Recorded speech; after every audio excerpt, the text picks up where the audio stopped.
name is Evelyn Cepeda, and I'm with Workers United, Western States Regional Joint Board.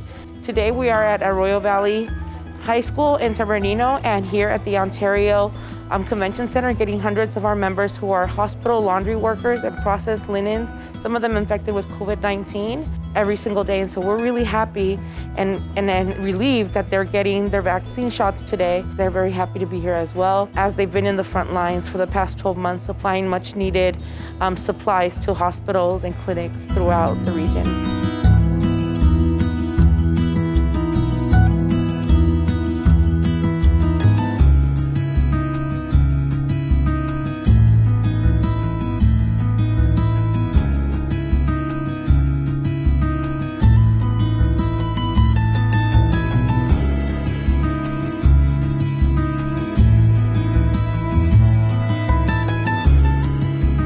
It's very important for this population because they are the most vulnerable.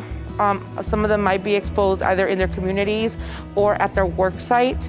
They directly process linen that's used with COVID patients. And also because we have had some outbreaks at some of these work sites.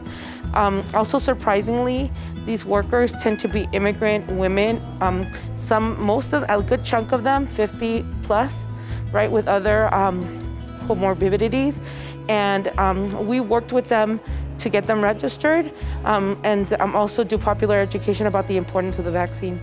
So we're really thankful for this opportunity and this partnership with the County of San Bernardino because it made it really possible for us to be able to facilitate this in a very direct and concise way.